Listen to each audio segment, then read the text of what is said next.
Okay, tayo po lahat ay magsitayo. 2 Corinthians. 2 Corinthians of your Bible. 2 Corinthians chapter number 1. Ang sulat na ito, although ito po ay pinasulat ni Apostle Paul sa mga taga-Korinto, alam niyo yung wisdom kung bakit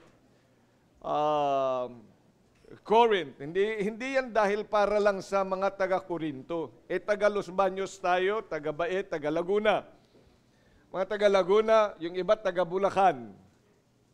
Pero nandito sa Los Baños. Yung, sino mga taga Cavite dito ngayon? Mayroon ba taga Batangas? Pero nandito, nakatira kayo sa Batangas, pero nandito kayo. Mga taga Quezon, pero nandito kayo ngayon. Itong sulat na ito ay isinulat ni Apostle Paul sa mga taga-Korinto. At ang mga taga-Korintong yan ay mga mananampalataya din na kagaya natin. Pero ang pagkakaiba sa Corinth, it's a flourishing place at maraming mga naging problema. Kaya nga, nakadalawang sulat si Apostle Paul sa kanila. Remember that Apostle Paul was the apostle to the Gentiles. Siya po ang ginamit ng Diyos para ipangaral ang salita niya at makakilala ang iba't ibang mga uri ng mga tao, mga hintil. Sa totoo lang, tayo din ay kabilang sa hintil. Kasi dalawa lang sa harapan ng Diyos, dalawa lang uri ng tao, the Jews and the Gentiles. Ang kanyang mga piniling bansa at saka iba pa, parang and others na. So Israel and others. So kabilang tayo sa others. But though we are others, yet the Lord has loved us. Amen. Nakarating din sa atin ang kanyang salita at maraming salamat, andito na, no? Ito ay sinulat sa mga taga-Korinto naman, titigas din mga ulo, iba yung kanilang mga buhay. Kung babasahin nyo sa chapter number 1, 2, 3, 4, 5 ng 1 Corinthians, nakikita mo dito yung mga problema ng mga mananampalataya na makakilala sila sa Panginoon. Biro mo, nag-aaway-away sila, naghahablahan sila, para lang tayo, di ba? Binaranggay ni kapatid siya ganito.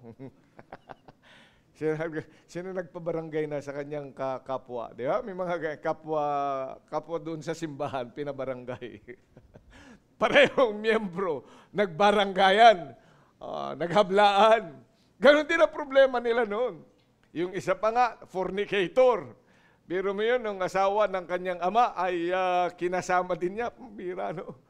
Ang sasamang mga kasalanan. No?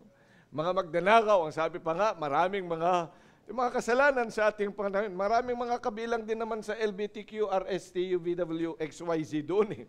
Nabasa niyo sa 1 Corinthians chapter 6. Oh, andun yun. So lahat ng uri ng kasalanan ay nandun sila. Kaya sumulat si Apostle Paul. Pagkatapos, ito pa yung isang simbahan na kumalaban kay Pablo. Sabi niya, talaga bang apostol ka? Pambira. So siya kinalaban. Inaway nila si Pablo. Hindi nila sinuportahan si Pablo. Kaya siya sumulat. Pero nonetheless, minahal sila ng Panginoon at maging ni Apostle Paul. Okay? So yan po yun. Kaya parang pareho lang sa atin. Amen? Oh. Di ba sino ditong mga galing sa panginginom lang kahapon?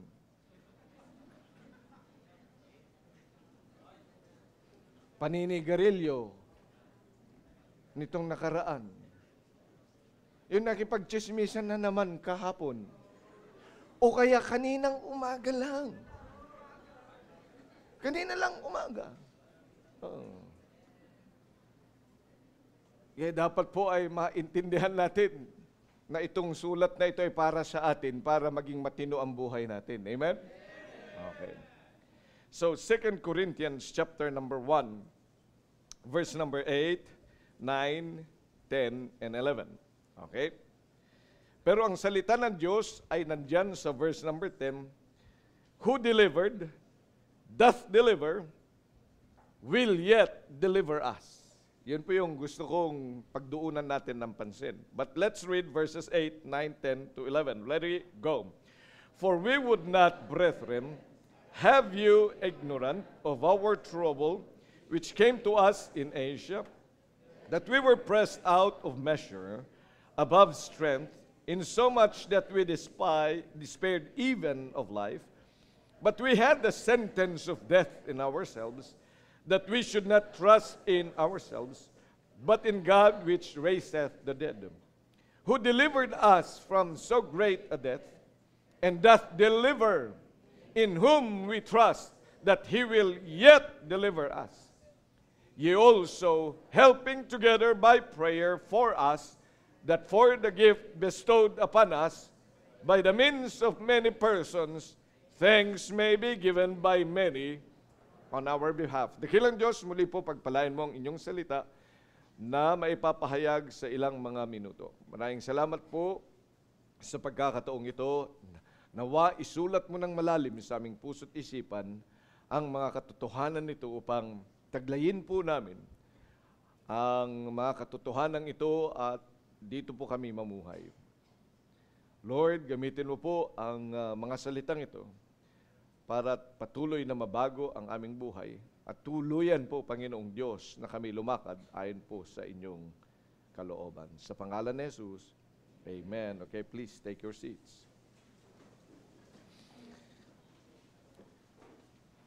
The words that I would like us to emphasize this morning, ang nais ko pong makita natin, ay ang mga sumusunod. Who delivered? Nakita po niyo yan sa verse 10. Who delivered? And then, and doth deliver. Doth deliver or delivers. That's the present tense. Who delivered? Delivered, that's the past tense. Doth deliver is the present. And will yet deliver, that's the future tense, us. So there is that who delivered, who, that's God himself, and who delivered, doth deliver, and will yet deliver us. Amen.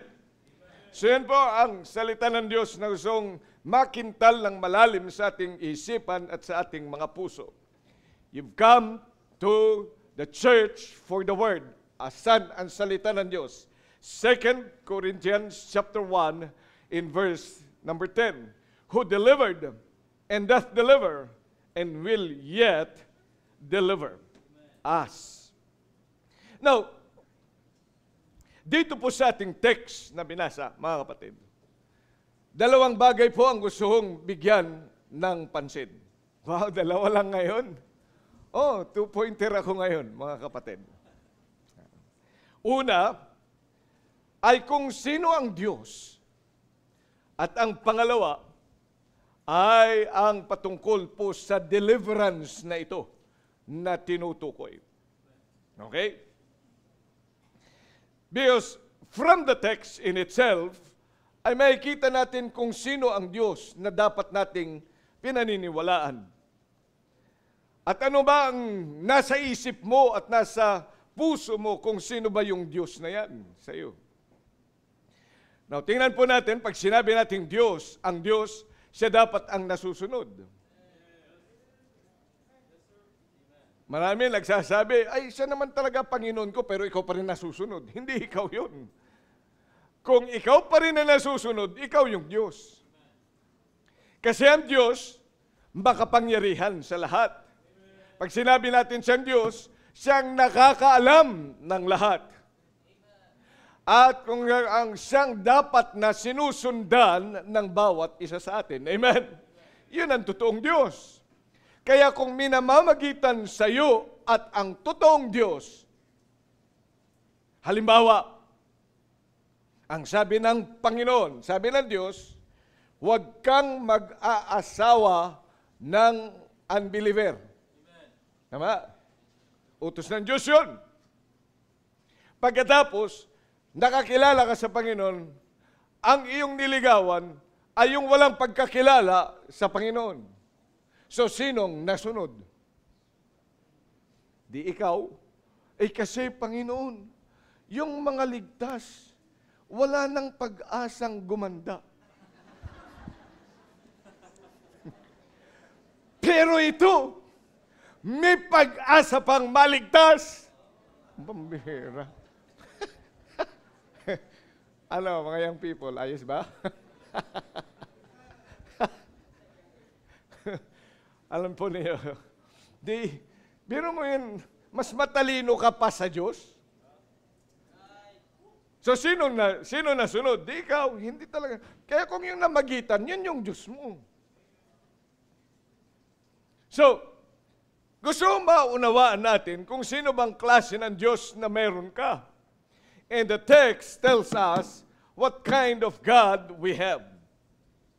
Now, he said, who delivered, that deliver, and will yet deliver. This describes the kind of God that we have. Siya po ay, pag sinabi nating deliver, hindi po siya yung Shopee delivery. But somehow it has a similar meaning. Pero pag sinabi pong deliver, dito po sa ating text, it's actually rescue. Nire-rescue ka ng Diyos. The rescuer is God. The freedom giver. And the Savior. Yan ang sinasabi natin. So rescuing from danger, at the same time freeing from bondage, and saving from destruction. Amen. Yan po yung rescue. At pag sinabi niyan, who delivered and doth deliver, will yet deliver. In other words, the Lord really is a rescuer from all our dangers, and that this Lord is someone who can free us from our besetting sins and whatever bondage we have, yung kung saan ka nakatanikala. Yung mga bagay na gusto mong alsin sa buhay mo pero hindi mo kaya. But it is this God who can do it. Marami mga gustong magbago. Gusto kong bumait pero di ko magawa. Yan ang awitin ni Michael V. Wala kang magawa. Pero maraming salamat, may Diyos tayo na may magagawa. Gusto mong kumawala sa bisyo mo na pagsusugal, merong may kakayanan yan. Walang iba, kundi this God that the Bible declares. Sa mga masama mong bisyo na hanggang ngayon sa pag-aalimura, sa iyong mainggitin lahat ng mga bagay na kung saan hindi ka makalis sa iyong TikTok, sa iyong kung ano-ano pa, na mga bisyo sa katawan, sa iyong katamaran, sa lahat ng mga bagay na umaalipin sa iyo, kaya hindi ka makapaglingkod sa Diyos. There is a rescuer. Pwede kang baguhin ng Diyos at pwede kang tanggalin sa mga bagay na yan. Marahil naiisip mo, oh, bakit kayang-kaya nyo yan? Ako hindi ko kaya yan. You know why? Because we have a rescuer. And He is our God. Amen. Kung hahayaan mo lang na ang Diyos ang gumawa sa buhay mo, lahat ng mga alalahanin mo, lahat ng mga bagay, your fear, and everything in your life, kung yan po ay hahayaan mo that the rescuer, this God, because He is the ultimate, all-sufficient deliverer. Siya po yung kayang-kaya huyan ng Diyos sa buhay mo. Hindi mo talaga makalimutan yung bagay na masamang nangyari sa buhay mo. Yung mga sinabi nila sa'yo, hindi mo siya mapatawad, hindi mo nagagawa, hindi mo kaya. Pag nakikita ko, kumukulo ang aking dugo sa kanya. Kapag ako'y maglilingkod na at mag-aayos na ako ng buhay, andyan na naman siya. Amo, sabi ng Panginoon, who delivered, doth deliver, will yet what? Deliver us. Because He is the ultimate deliverer. Siya kaya niya. Yeah, because He is all-powerful. He is a freedom-giving God. And whatever danger and whatever destruction that comes to you, walang mintis, meron ho tayong Diyos.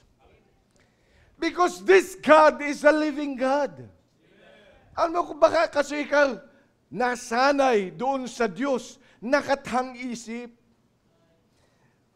Ano yung kathang isip? Yung ano lang, yung iniisip mo na may Diyos, pero wala namang nagagawa sa buhay mo.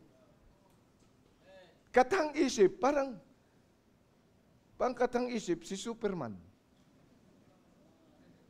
Di ba? Si Superman, ang alam mo lang sa kanya, ay nagbe-brief siya, pero magpapantalon muna. Yan lang. O kaya ano pang mga superhero natin? Kaya, si Dora, di ba? Oh, si Dora. Yun lang. Yun lang ang alam mo. So ano lang yan? Kathang isip, marami ganyan. Kaya, kahit nagbabasa ng Bible, kahit pumupunta ng simbahan, pero hindi nababago ang buhay. You know why? Kasi nga kathang isip lang yung Diyos mo eh. Isip lang ba? Ginagawa mo lang siya sa isip. You make your own God, but that is not the God that the Bible declares. It is God that made you and me. Kathang isip ang Diyos sa'yo. Kasi naniniwala naman ako sa Diyos eh. Hindi man ako kagaya nila na hindi ako naniniwala sa Diyos. Makinig ka maigi sa akin. Sa isip mo lang yun. Kathang isip. Kung talagang naniniwala ka sa Diyos, anong sabi ng Hebrews chapter 10 verse number 25? Not forsaking the assembling of yourselves together. Ay di dapat andito ka linggo-linggo.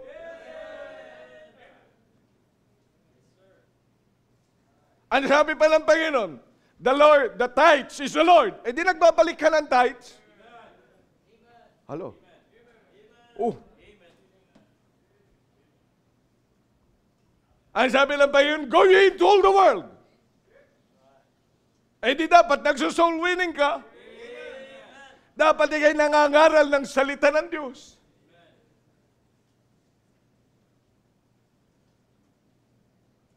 Kaya marami sa atin, marahil, ay kathang isip.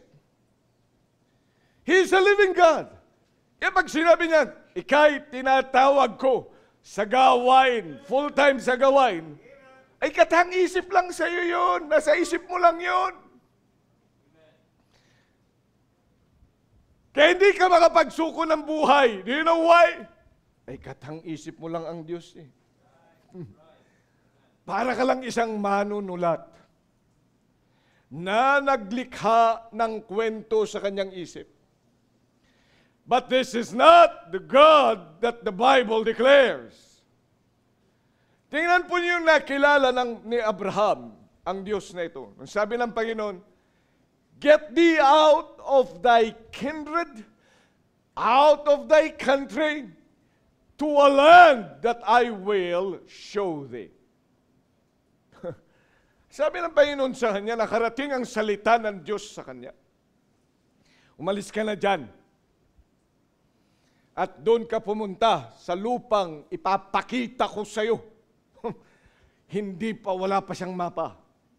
Pero sabi niya, doon kita dadalhin.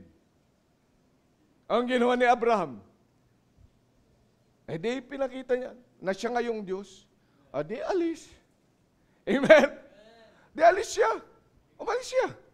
Sinundan niya ang salita ng Diyos. Sinundan niya hanggang makarating siya doon sa Promised Land.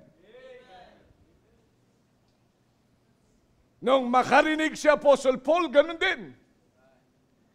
Narinig niya ang Panginoon, sumunod siya. Mahirap man, pero sumunod pa rin siya. Kasi nga buhay yung kanyang Diyos.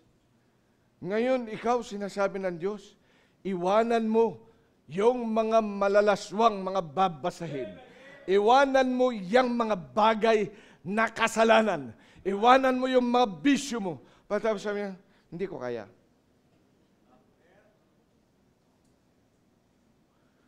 Ay di katang isip lang yung Diyos mo.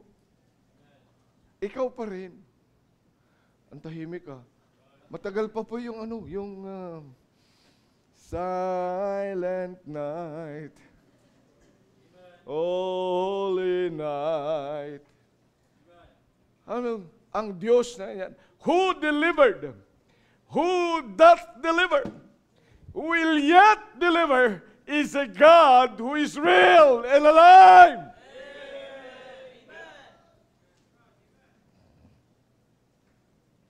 Wala siyang mintis because He is a living God.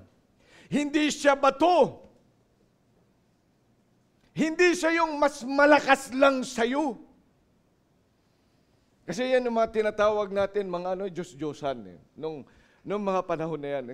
Kahit naman ngayon, Diyos-Diyosan pa rin yan. Yung mga, mga reyna ng mga, yung sa apoy? Si Pirena? Oh. Yung reyna ng tubig.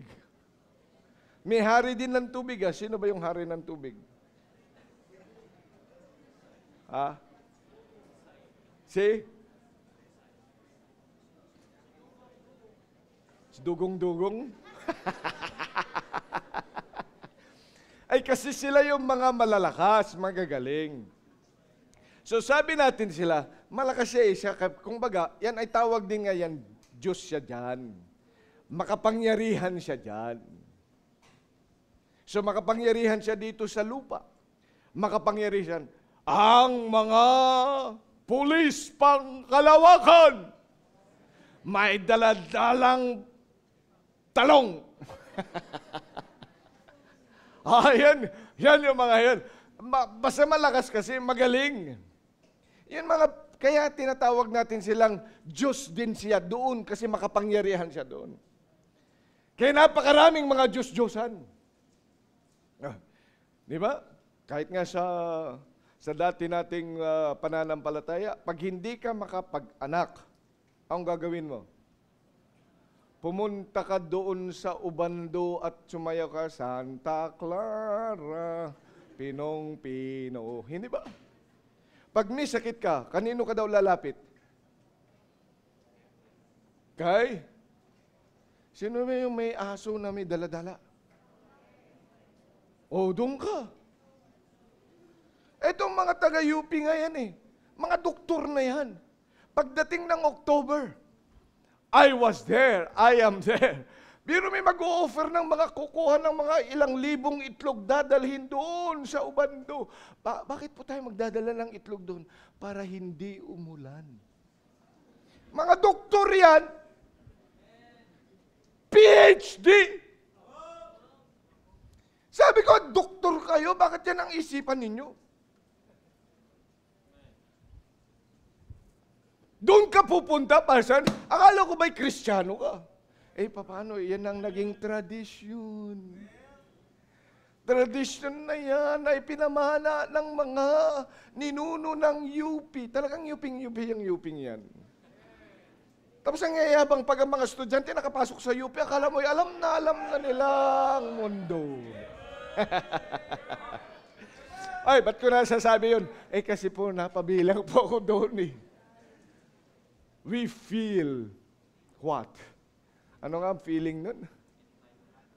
Feeling what? Privileged. Okay.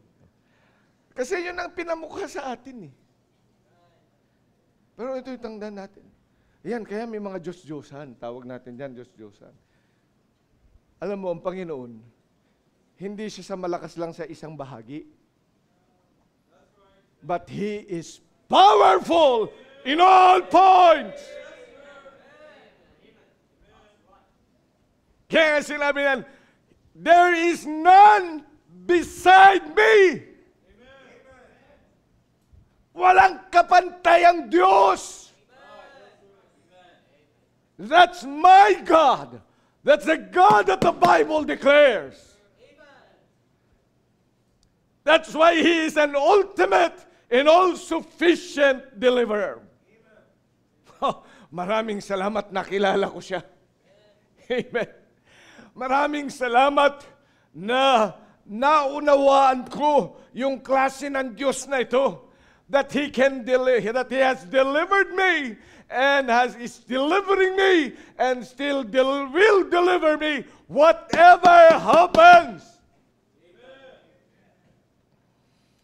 Maliban diyan, this text does not only tell us about God's ultimate power of deliverance and all sufficiency in deliverance, but God is the all-time and always present deliverer.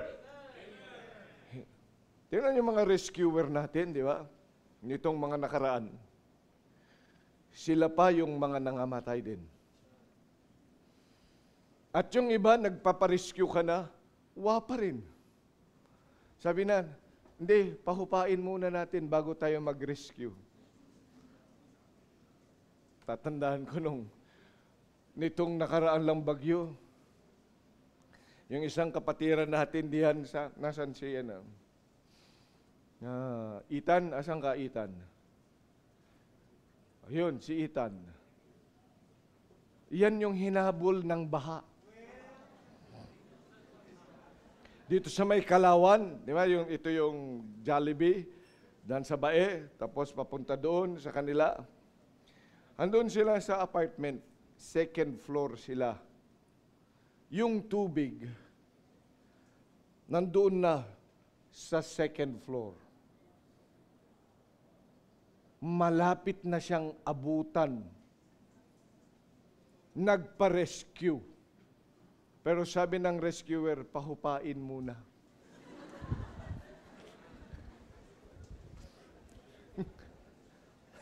Kasi, siyempre hindi nila kaya talaga yun eh.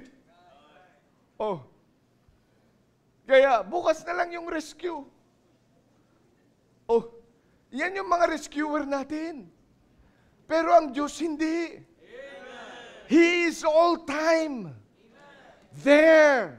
Hindi siya napapagod.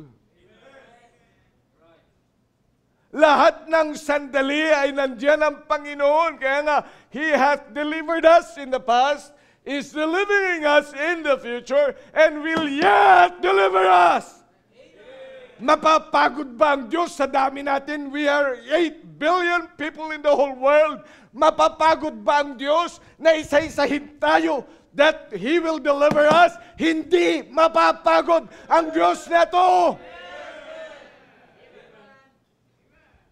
Totoo na yung mga deliverer o yung mga rescuers natin kung minsan ay tumitigin din. Ay, masyado namang mga yan eh. Hayaan mo na silang mamatay.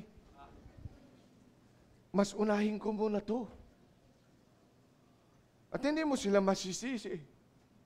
Siyempre, kung yung leader ang medyo mas, alin ang uunahin mo? Yung lasenggo doon sa kalye na malulunod na o yung kapitan ng barangay na maraming nagagawa? Paul, sino uunahin mo? Yung kapitan. Hayaan mo lang malunod yun. At least, tanggal yung problema sa lipunan. Pero sa tingin mo, ang Diyos ganun? Hindi. Ang Diyos na totoo, pantay-pantay ang tingin sa atin. He is no respecter of person. Kaya nga kahit na ang tingin mo sa sarili mo ay mababa, minahal ka pa rin ng Diyos. He hath delivered you and will still deliver you and will yet deliver you. Kung gaano ang gagawin niya sa mataas na tao, mga importanteng mga nilalang, ay gagawin niya sa bawat isa. Ayan po, sapagkat nagmahal ng Diyos na kahit ikaw na lang mag-isa sa mundo, ay ikaw pa rin ay mamahalin ng Diyos. Ibibigay pa rin niya ang kanyang bugtong na anak. You know why? Because God loves you so much. God loves each one of us so much. This is the God that we have. O marahil kayo pinagtatawanan ng iba, hindi ka kailangan, hindi ka masyado, diyan ko lang sa background. Di ba may mga tao na, Mbira, ba't siya nang nasa frontage? Ilagay sa likod. Ilagay sa likod. Pag yan ay nasa harap, baka yun masira ang ating business. Sino po ang mga backgrounder dito? Nga o kaya yung ano lang, yung backup, yung hindi, pag nga, yung panakip butas, di ba? Marami mga panakip butas, ha? Tama? Mga supporting roles. Ay, marahil yan ang tingin sa atin ng sanlibutan, pero yung Diyos na buhay, hindi po ganyan ang tingin sa iyo. Hindi ganyan ang tingin sa akin. Ang sabi nga ni Apostle Paul, kahit ako, and we are the offscouring of this world, kami ay mga tapon, pero maraming salamat na minahal ng Diyos. That's why he thanked the Lord, because he received mercy, he obtained mercy. Though he was a blasphemer and though he was injurious, God loved him nevertheless. At ikaw din po, kapatid, ay minahal ng Panginoon. For this God is this always and all-time present rescuer. And God, ano niyo pan, ang Diyos na ito, is an on-time rescuer. Amen. Yung iba, talagang wala na sa oras. Sana'y nag-aagahan mo. Pero maraming salamat ang Panginoon. He will always be at a time when you needed Him. Ano sabi niya sa atin? Lumapit ka lang. Call unto me, and I will answer thee, and will show thee great and mighty things which thou knowest. Yan po yung ating Diyos. Kapatid, kaya nga napakasarap na maglingkod sa Diyos na ito. Napakasarap at napakaganda na siya'y susundin natin sapagkat hindi na tayo kailanman ipapahamak. Ano yung nagpapasalamat na nakilala ko at nalaman ko yan? I have my own aspirations in life. Meron akong sariling pangarap sa buhay na dapat kong magawa sa aking buhay. But you know, when I have learned the will of the Lord and who this God is, sinundan ko siya. I know it was not easy, it was hard. May mga panahon sa aking buhay, I wanted to quit. I wanted to go back to where I started at balikan ko na lang yung aking mga pangarap sa buhay. Pero maraming salamat sa Diyos. That when I stayed serving my Lord, you see, the Lord has blessed. At wala pong pagsisisi ang pagsunod sa kalooban ng Panginoon. There's a great deliverer. Sa panahon na gusto ko nang sumuko, He has always a part in that life. At sabihin niyan, it's not you, but it will be me. And maraming salamat that He provides a way. Maraming salamat na siya naglalagay ng paraan when I cannot see anymore any way. Anong paraan pa ang gagawin? He will make a highway for you. Kaya maraming salamat sa Diyos. That indeed I have learned this God who is a great rescuer. Siya ba ang Diyos mo? Ito na ba ang Diyos mo sa buhay mo? Na hindi siya katang-isip? Bakit hindi mo sundin? Now, the second thing that I would like us to understand, na second point na tayo. As I've said, the word deliverance talks about our salvation. Tingnan po ninyo yung buong text. Who delivered us from so great a death. So you see, this deliverance ay tinutukoy lang pa yun na yung kamatayan. Pero ang kamatayan yan, hindi lang basta kamatayan, but it is a great death. But dinescribe na death yan. Wala, marami tayong mga uri ng kaisipan patungkol sa kamatayan. Pero gusto kong maliwanag sa atin yung kaisipan ng Diyos patungkol sa kamatayan. The Lord was not talking only for that physical danger of death.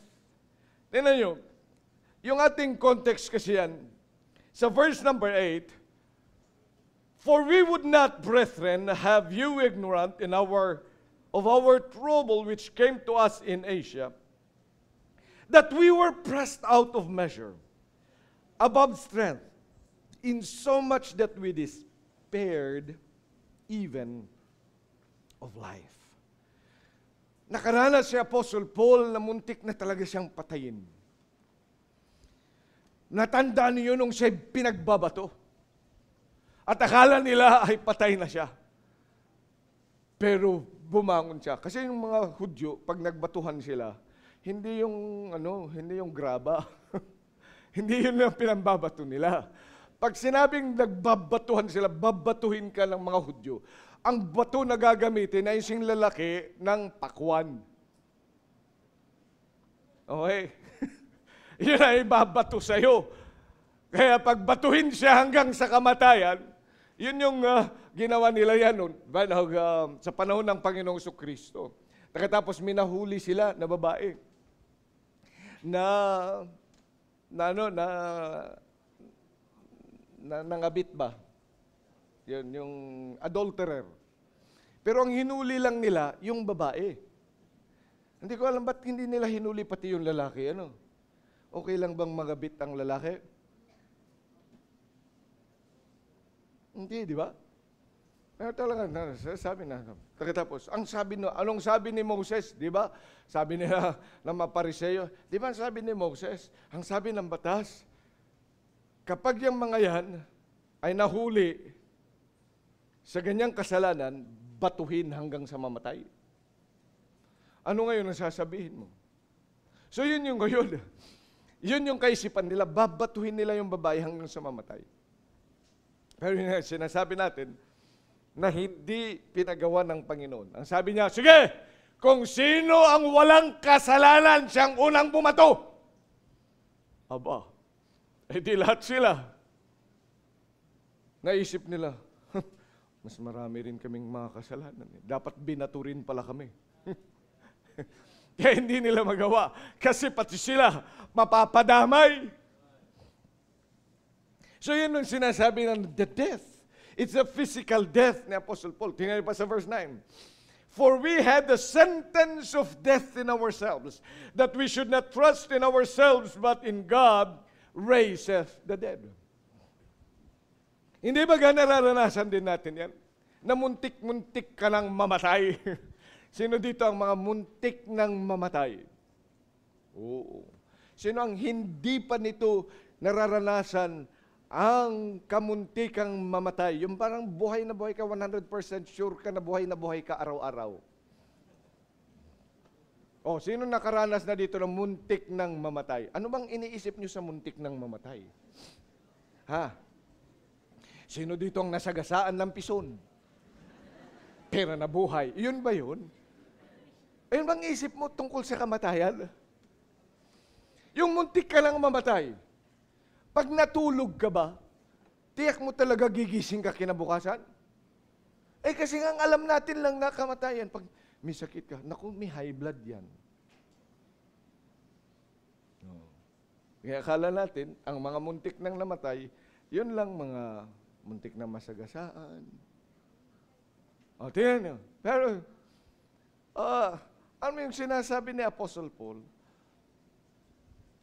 Bahagi na sa buhay natin talaga yan. But we had the sentence of death in ourselves. Hello? So sinong-sino na dito nakaranas na muntik ng mamatay? Kukunti pa rin. Kasi nga mali yung kaisipan natin sa muntik ng mamatay. Yung muntik ng mabaril. Muntik ng mataga. Yun lang yung lahat ng sinasabi natin. Pag sinabi natin na sentence of death, anytime soon. Alam niyo bang meron nga nakikinig sa preaching ay namatay na? May kumain nga. Pagkakain namatay. O meron yun. That's not a joke. Pagkakain niya ng munggo, humiga ng konti, gumanon lang, ayun, patay na. Oh. Tanungin niyo si Brenda, misis ko, yung kanyang bayaw, ganun yun, kumain lang sila. Pagkatapos humiga ng konti, tapos parang umungol lang ng konti, wala na. Meron ng iba, di ba? Nagkape lang. Oh. Pagkatapos siya magkape, namatay. Bakit ho? Sabi ni Sir Alvin, nalunok niya yung kutsara.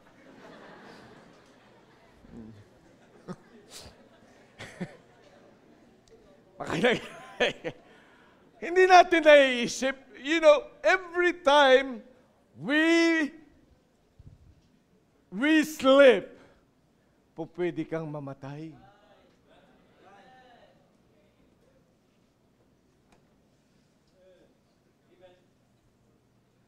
Hindi dahil wala kang sakit, hindi ka lang mamamatay.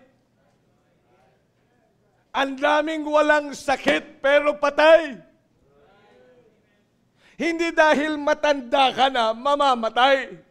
Ang daming matatanda, buhay pa, pero marami patay na.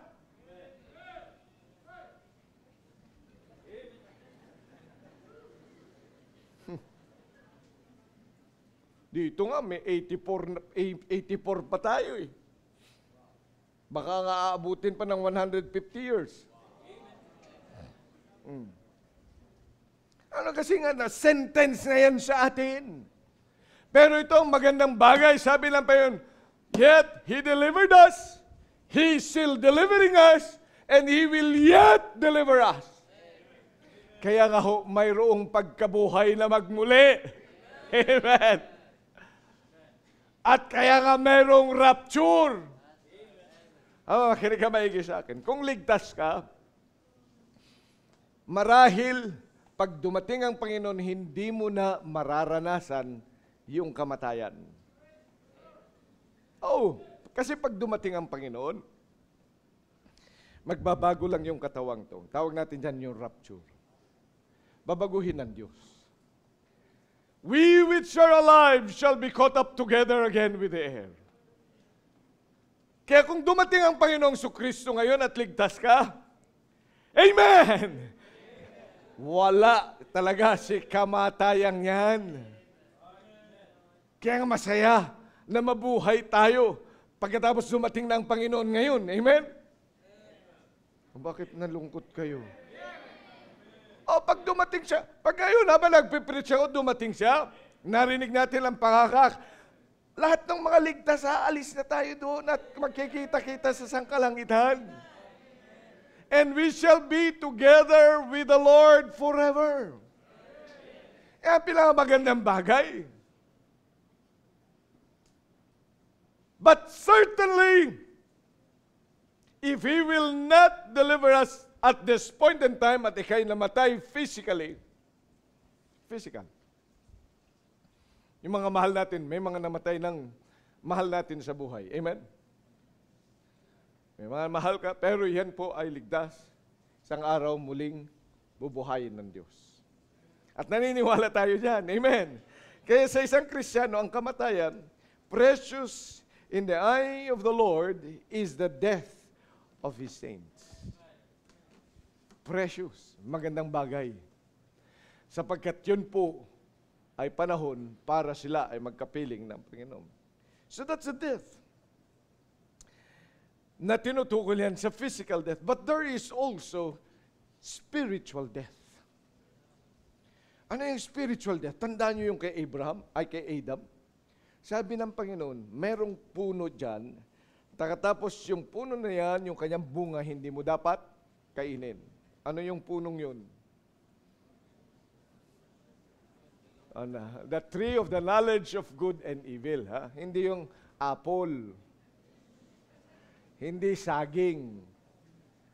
Yan. Ang salita ng Diyos, it's a tree, the fruit of the tree of the knowledge of good and evil. Yan po yun. Yan ang salita ng Diyos. Ngayon, yung mga chismosa, sabi nila, apple. O kaya, mga marites nung unang panahon. At yun yung di ba? Yan din yung natutunan mo na yung apple, yun yung yung huwag kainin. Yung mga marites lang yun, huwag mong pakinggan mo salita ng Diyos. Is a tree of the knowledge of good and evil. Huwag mong kainin yan. At ano utos ng Diyos? Pag ginawa mo yan, kinain mo, mamamatay ka. Amen? So, ang kinain niya, pag tinignan mo physical, namatay ba siya? Buhay pa rin naman, tama? Buhay siya, physical. But he was spiritually dead. Bakit ho? Nung lumapit na ang Diyos sa kanya, natakot siya. Napawalay na siya sa Diyos. Yun ang tinatawag nating spiritual death. Yung walang pagkakilala sa Diyos, walang relasyon sa Diyos, separated. Kaya mga lahat ng mga galing kayadan spiritually are dead. Kaya bago ka man lang maligtas, kaya pag tinanong ka, saan ka pupunta pag ikay namatay? Dati ang sabi mo, hindi ko alam eh. Ay patay ka kasi. Nagbabasa ka ba ng Bible? Naniniwala naman. Ang tanong ko, nagbabasa ka ba? Nakikinig ka ba sa salita ng Diyos? Busy po eh. Ang dami pong ginagawa eh. Ang tagal naman doon sa simbahan. 1 oras ang preaching ni Pastor, 2 points pa lang. 2 points lang naman eh, matatapos na. Pero nasa first sub-point pa lang ako. Ay, pangalawa na pala. Oh. So makikita mo. Di ba yan yung karanasan? Meron nga dito isang member. Sabi niya, hindi na talaga ako babalik dyan. Kasi nagutom ako eh.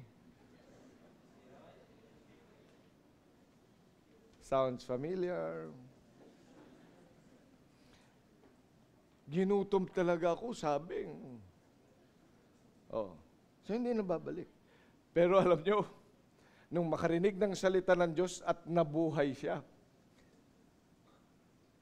hindi na siya spiritually dead. Alam mo mga spiritually dead? Wala talagang pagnanais sa Word of God. Kaya hindi nagbabasa ng Bible yan eh. Pero nagfe-Facebook. Hindi yan pinag-uusapan ang salita ng Diyos. Ang pinag-uusapan, kapitbahay. Artista. Yun. Kaya spiritually dead. Yan po yung spiritually dead. At lahat tayo, ang sabi ng Panginoon, Ephesians chapter 2 in verse number 1, we were dead in trespasses and sins. Pero maraming salamat, ang sabi ng Diyos, He doth delivered us. Tayo po ay binuhay ng Panginoon. He delivered us from this separation through the Word of God. Nung marinig natin, tayo po ay naligtas. Amen? And we got saved and we now have life.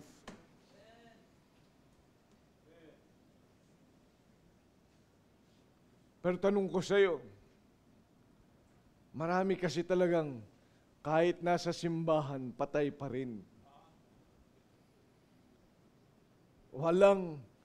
walang kapangyarihan ang salita ng Diyos sa kanya.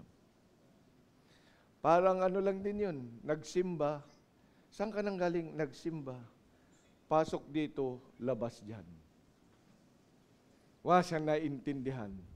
Hindi nag-respond saan? Sa panawagan. Kasi patay! Pagpatay, walang magagawa. Pagpatay spiritual, hindi yan tatalima sa salita ng Diyos. Narinig niya na masama ito, pagkatapos ay hindi siya tatalima. Pagkat patay siya, wala lang sa kanya. Ikaw ba ngayong naririto ay patay pa rin spiritual? Kung ikaw ay buhay, tumayo ka at magsabi ng Amen. Aba, ay mga buhay nga. Spiritual Amen. Nagulat. So spiritual, binuhay tayo spiritually because of the Word of God. Yan po yung breath of the Lord. Kaya nga, dineliver tayo. And He will yet still deliver us. Alam nyo, kahit na nabuhay ka na, kung minsan, namamatay pa rin. Paano namamatay, pastor, spiritual, ang mga buhay na spiritual? Nanlamig. Nag-backslide ba? Nawala sa choir. Nawala sa Sunday school. Nawala lahat. Kailangan ng revival. Nawala sa kanya ministry. Nawala yung gana. Wala, hindi na siya masaya. Hindi na siya masayang kumanta para sa payon pag dito. Pero pag ang kakantahin ay spaghetti patas at bababa, ano pa, gaganyan-ganyan pa yan. Pero kapag pinasya, oh Lord my God, when I know some wonder, pero hindi makakanta ko na. Ganun lang yun. Ganyan na. So namamatay, pero yun pong sabi ng Panginoon. Doth deliver. He still delivers. For a righteous man falleth 7 times and rises up again. Alam mo kung bakit namamatay yung spiritual life mo? Dahil sa kasalanan. Dahil sa sanlibutan. Dahil sa yung makasariling puso at isipan. Pinairal mo na naman yung old sinful nature. Labanan mo yan. Because God gives away. Hanggang ngayon, masama pa rin ang loob mo. Tagal ng panahon. Na-offend po kasi ako eh. Ay, na-offend ka. Bakit hindi ka ba nakaka-offend? Kung na-offend ka, someone can deliver you. And who is this someone? Jesus who died for you. Kaya ako yung backslider. Bakit hindi ka bumalik sa Panginoon? He will deliver you. He does deliver us. At kung sakasakali isang araw, makaranas tayo ng panlalamig sa ating buhay espiritual. Tandaan natin, this God that we have hath delivered us, who delivers us, and who will yet what? Deliver us. Habang buhay ka pa, may pag-asa pang makabalik sa gawain ng Diyos. Because we have a great God. But you know that there, in this kind of great death, there is also called eternal death. And sabi ng Revelation 20:14, and death and hell were cast into the lake of fire. May kamatayan that is eternally destructive. And that will be in hell. Ito po yung sinasabi ng Panginoon na kamatayan na maaring dumating sa bawat isa sa atin na sentence of that death. Kaya kung ikaw pumunta na sa kabilang buhay, ikaw ba ay may eternal na buhay in heaven? or it is eternal destruction in hell. Ano meron ka? Ang sabi ng salita ng Diyos, who hath delivered us. And He delivers us. Ngayon, hanggang ngayon ay nagliligtas pa rin ang Panginoon. At kung sakali hanggang ngayon ay hindi ka pa rin makapaniwala, meron pa rin future. But do not let that future come to you without accepting Christ this time. Alam mo, ang tanging paraan lang para ikaw ay hindi nakuhanin doon sa eternal death, walang iba kundi ang Panginoong Kristo. Because He has provided the way. Kaya ngayong umaga, kapatid, kaibigan, how do you look at your God? Kumusta? Have you thanked Him for rescuing you in time past? O nakakalimutan mo na naman? Yung mga pangako mo sa mga panahon that God has rescued you. Kamusta na? Kalimutan na? And how are you experiencing His deliverance now?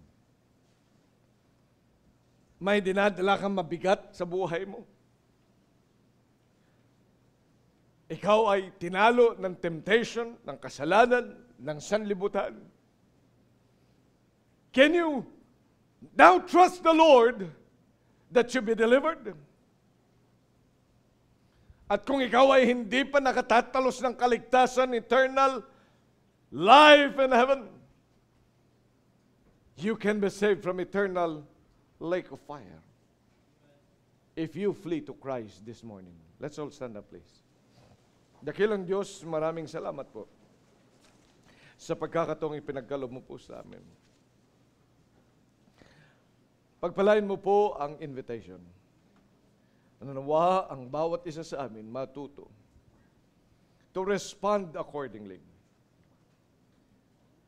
Maraming salamat po sa pagkakataon. Sa pangalan ng Panginoong Hesus. Amen. Habang tinutugtog ang awiting panyaya, sa mga bisita, meron pong lalapit sa inyo ng mga members na to. And I'd like you to go with them. Nais po namin ibahagi sa inyo ang nais ng Diyos na gawin mo sa iyong buhay. At sa mga nandito ngayon, if you're not yet baptized, alam mong nais ng Diyos, magpabaptismo ka. You've got to prepare yourself for water baptism and be part of this church. Kung gusto mong ikaw ay maging kabilang ng simbahang ito, ba't di ka magpabaptize? Why don't you prepare yourself for water baptism? I'd like you to follow the Lord.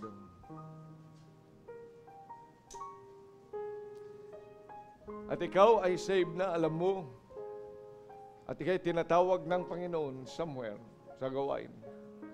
O kaya may kasalanan ka, o kaya nagiging ingrato ka sa buhay mo. How are you today? How do you respond to your God? Habang tinutugtog ang awiting panyaya, ano ang pakikipag-usap ng Diyos sa iyo? May kasalanan ka bang dapat ikumpisal sa Panginoon? May mga masama at mali ka bang mga gawi na dapat mong ikumpisal sa Diyos? Dito sa altar, makipag-usap ka.